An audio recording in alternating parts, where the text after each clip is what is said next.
My name is Wendy. I will be presenting the Block Arcade. During the mid-19th century, demand for exchange places to serve as social areas increased. Entrepreneurs took advantage of this situation, thus the construction of European-style arcades began. These arcades were built as elegant, highly decorated shopping areas targeting middle-class customers. As you can appreciate in these three sketches, you can see how the external walls were very decorated as well as the internal walls. There were a lot of thought placed into the look and the aesthetic of the buildings. They were beautifully done. In Melbourne and Sydney, many arcades were constructed, making these two cities worthy of rivaling international cities. The site where the Block Arcade was built was one of Melbourne's first land sales for £18 by Henry Batman, the brother of Melbourne's founders John Batman. The Collins Street wing was auctioned by Robert Hoddle on the 1st of June in 1837. The site initially housed the Briscoes and Company building from 1856 to 1883. This is the building, this is where it was positioned on the site. Consequently, sold to George's brothers, who redeveloped the site into the George's Federal Emporium. George and George's Drapers had a reputation as an exclusive department store. The four-story building burned to the ground in 1889. This is actually a newspaper clip that recorded the fire. Due to this fire, the Metropolitan Fire Brigade was established in 1889. Only privately insured facilities previously had access to the fire brigade. The arcade was built as a bluestone foundation that survived the fire. In 1892, the Collins Street section was completed, which is this one here, followed by the Elizabeth Street section in 1893, which is this one here. David C. Askew from 20Men and Askew architectural firm was commissioned to design the Block Arcade in 1892. As the city of Melbourne was thriving due to the gold rush and its building resembled European style, as you can appreciate in this sketch of the east side of Collins Street. You can see the beautiful European buildings that used to house Collins Street. David studied at Melbourne University and graduated as a civil engineer. He started the architectural firm with his brother-in-law Edward Twentyman. He also became the vice president of the Royal Victoria Institute of Architects. Some of the designs are the Keynes Memorial Church in East Melbourne, Yallourn Park in South Australia, and the Campi building in Clifton Hill. The floor plans of the Block Arcade resemble an L shape, which connected Collins and Elizabeth Street. You can see here how it resembles an L shape. From Collins Street, you enter the block, you walk up to here, and then you cross through the block place into the Block Arcade, and that allows you to exit into Elizabeth Street. From the little skinny part here, which is the block place, it leads you to Little Collins Street, where Royal Arcade was actually built as well.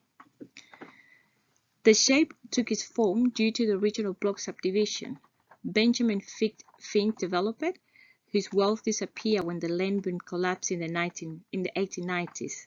He fled to London with his children, leaving his wife behind, who became an owner of a significant amount of land in the western suburbs. Philip Gosher, an English-born theatre and scene painter, in 1907 painted a breathtaking mural of one of the front shops at the Collins Street entry, which housed back then the Singer sewing machine, which is this one here. Company. Now it houses L'Occitane, which moved into the Block Arcade in 1902. The Singer shop would sell its products on the ground floor and run sewing classes in its basement. The arcade housed the first Kodak shop in Melbourne opposite the Singer shop, which is this one here. You can see a little bit of it. These murals were a reflection of the culture at the time. Architecture not only involved the building, but art was considered an imperative part of the design. This is actually the original ceiling of the shop, the Singer shop, and this is a fragment of what was painted in there. It actually still, until now, the present, it still has the ceiling. It's beautiful. It's very nice. It's worth actually going and seeing it. The Hoptown Tea Rooms is one of the original occupants of the arcade, opening in 1892. The Victorian Ladies' Work Association ran the small tea rooms from 1893 to 1907. The original location was at Shop 6 in the arcade, but as it grew in popularity, it got relocated to Shop 12 and 13. It was a very desirable spot for lady shoppers to take lunch or afternoon tea. The Hop Town, after approximately 130 years, still runs its original shops and is listed on the Victoria Heritage Register and the National Trust, and it remains one of Melbourne's favorite tea rooms. Normally, when you go and visit it, you will see a long queue in here, especially around lunchtime, waiting to be allowed to go in and have either high tea or lunch. After the block arcade was completed, it was noted by the Building Engineering Journal to contain the largest area of mosaic flooring in Australia.